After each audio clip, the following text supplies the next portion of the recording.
एक धेनुकासुर नाम का एक असुर रहता है वृंदावन में। ये धेनुकासुर जो है ये गधे के रूप में था। भगवान को जब ये बात पता चली, ग्वाल बालों ने आकर के कही, बोले लाला एक धेनुकासुर नाम का एक दैत्य रहता है, वो अपने बगीचे में खेलने नहीं जाता, उसके बगीचे के आसपास यदि कोई पहुंच जाए तो वो मारने आ जाता है, तू वाको बद कर दे। लेकिन ठाकुर जी के मन में कोई और लीला चल रही है। लाल जी कह रहे हैं धेनुकासुर का वध मेरे हाथों होना जरूरी नहीं है, मेरे हाथों यमुना को अपवित्र करने वाला विषैला जो नाग है कालिया, उसका वध होना बहुत जरूरी है। और कालिया के वध के लिए दाऊ दादा का हमारे साथ में वन ना जाना बहुत जरूरी है। क्यों? बोले बलराम जी कौन है? शेषावतार, शेष नाग ही तो हैं। और बोले नाग के सामने दूसरे नाग को मारेंगे, उसको देखने में अच्छा थोड़ी लगेगा। वो कितने भी हमारे बड़े भैया हों, लेकिन अपनी जात का पक्ष तो लेंगे, अपनी प्रजाति का पक्ष तो लेंगे। ऐसी कोई लीला की जाए कि दाऊ दादा हमारे साथ एक दिन वन जाने से चूकें और हम कालिया नाग को मारें। अच्छा ठाकुर जी ये लीला क्यों कर रहे हैं? बहुत ध्यान से सुनना। बदला लेना चाह रहे हैं बलराम जी से। बड़े भैया और छोटे भैया, दो भाई जिस घर में होते हैं उनको पता होगा,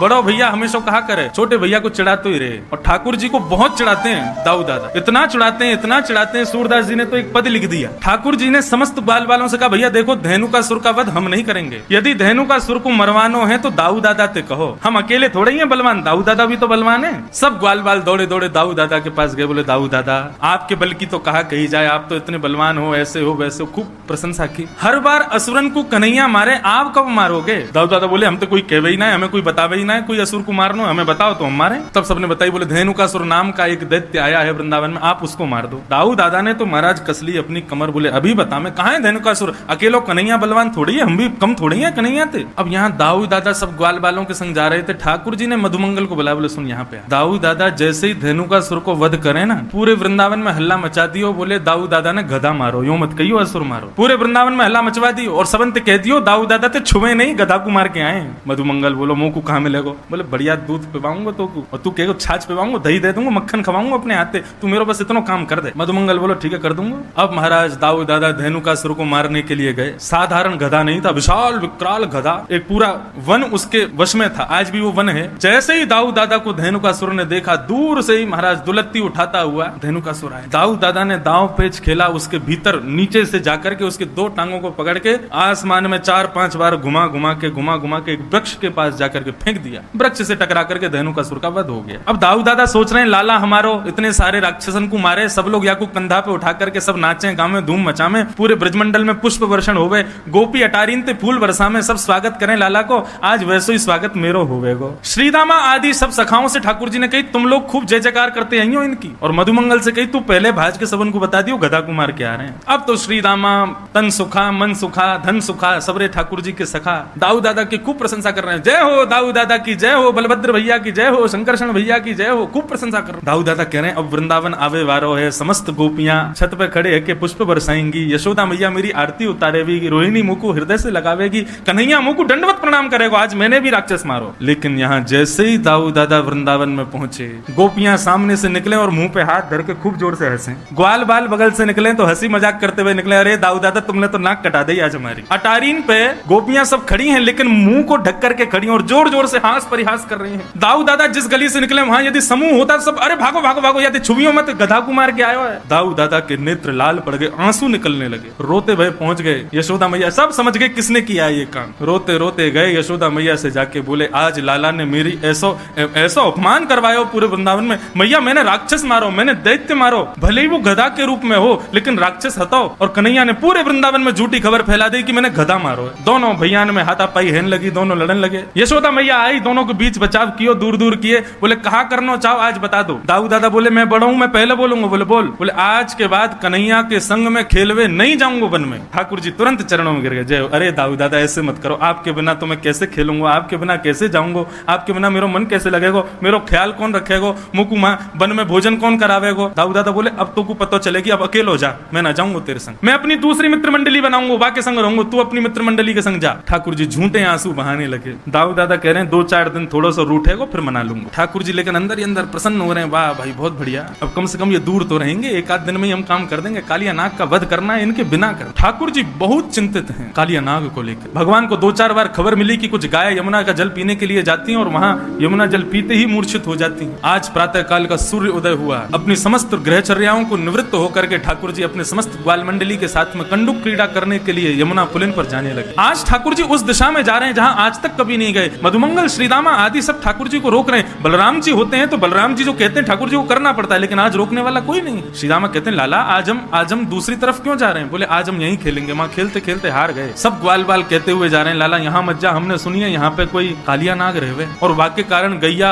और कोई भी ग्वाल बाल यदि वहां विचरण करे तो मूर्छित है जाए। हमने तो सुनी है ऊपर से कोई पक्षी भी उड़ के चलो जाए तो वाको भी मरनो है जाए। इतना विष निकले यमुना जी में थे। अरे ठाकुर जी बोले सब बनी वही बात है, कोई यमुना में कूद के स्नान ना करे, या हमारे सबने भ्रम फैला रखो, ऐसा कछू ना है, चलो मेरे साथ। जैसे ही पहुंचे बंजर भूमि, दूर दूर तक केवल काली रेत दिखाई दे रही है। सब ब्रजवासी बालक घबरा रहे हैं, लेकिन ठाकुर जी के हृदय में जो भाव है वो ठाकुर जी को पता है। कंडुक क्रीड़ा करते करते इस प्रकार से क्रीडन किया कि मधुमंगल श्रीदामा की जो गेंद थी ठाकुर जी ने उसको यमुना जी में फेंक दी। जैसे ही यमुना जी में जाकर के गेंद गिरी है, ठाकुर जी ने अपनी माया से ही श्रीदामा के हृदय में प्रवेश किया और श्रीदामा के माध्यम से जिद करवाने लगे कि मुझको तो वही गेंद चाहिए।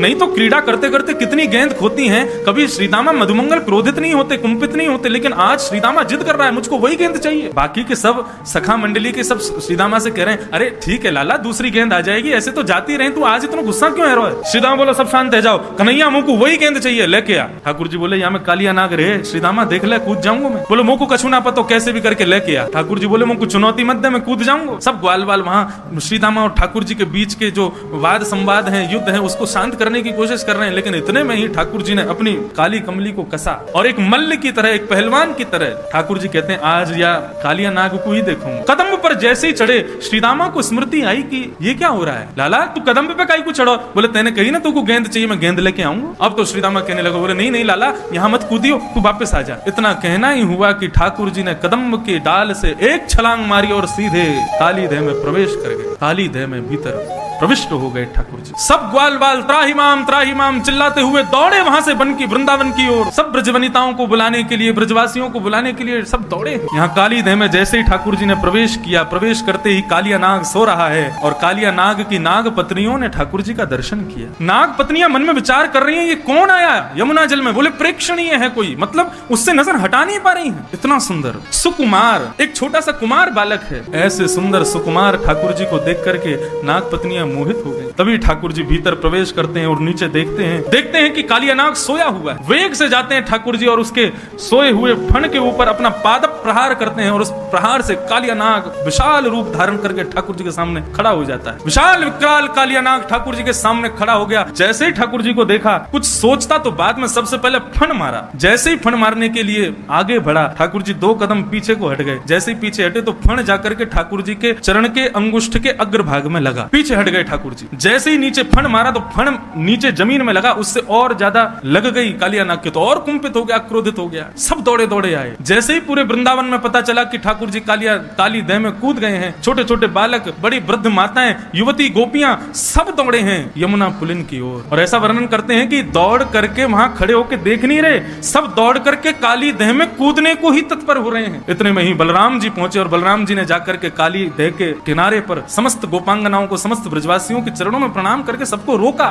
जैसे ही कालिया नाग ने अपने फन उठा करके ठाकुर जी की ओर अपने फन को झुकाया और जैसे ही डसने को आगे बढ़ने लगा, बलराम जी ने ऊपर से ही ठाकुर जी को देख लो, कन्हैया इतनी प्रतीक्षा किस बात की कर रहे हो? अरे इस काली नाग को मजा क्यों नहीं चका देते? जब बलराम जी ने ये आश्वासन दे दिया कि हमको कोई दिक्कत नहीं है, तुम कर लो जो करना है, ठाकुर जी ने तुरंत अपना वेग से शरीर फुलाना शुरू किया। कालिया नाग की नस नस ढीली हो गई। कालिया नाग को लगा यदि अभी मैंने इस बालक को नहीं छोड़ा तो पूरा शरीर फट जाएगा मेरा। तुरंत अपने शरीर को ढीला कर दिया कालिया नाग ने। 101 फण है उसके, अपने प्रत्येक फण से जीव को बाहर निकालता है ठाकुर जी का। ठाकुर जी को दसने के लिए ठाकुर जी ने उसकी जितनी जीव बाहर आ रही थी समस्त जिह्वाओं को एक साथ पकड़ा और पकड़ करके जिस प्रकार रथ हाँकता है कोई घोड़ों के पीछे खड़ा होकर, ठाकुर जी ऐसे ही समस्त जीवों को पकड़ करके कालिया नाग के मस्तिष्क पर चढ़ खींच लिया जोर से। जैसे ही ठाकुर जी ने जीव को खींचा, कालिया नाग अपनी अन्य मुखों से जीव निकाल करके ठाकुर जी को डसने लगा। ठाकुर जी बोले ऐसे नहीं मानेगा, या को मजा चकाना ही पड़ेगा। जिस जिस मुख से अपना फण बाहर निकालता है उस फण पर ठाकुर जी अपनी एड़ी दबाते हैं, चरण नहीं रखते हैं, अपने चरण के पिछले भाग से उसके मस्तिष्क को रोंदते हैं। अब 101 फण वाला कालिया नाग कभी पहली जीव को निकाले, कभी 10वीं जीव को निकाले, कभी 80वीं जीव को निकाले। जिस जिस जीव को कालिया नाग निकाले, ठाकुर जी उतनी द्रुत गति से उसके मस्तिष्क पर प्रहार करते हैं। आकाश मार्ग से समस्त देवता पुष्प वर्षण कर रहे हैं। तभी क्या देखती हैं नाग पत्नियां? कालिया नाग के मुख से, नाक से, कान से, हर स्थान से जितने छिद्र छिद्र हैं उसके मुख में, सब जगह से रक्त की धार बह रही। नाग पत्नियों ने सोचा कि यदि अब ठाकुर जी से प्रार्थना नहीं की तो हमारे पतिदेव मारे जाएंगे, मर जाएंगे।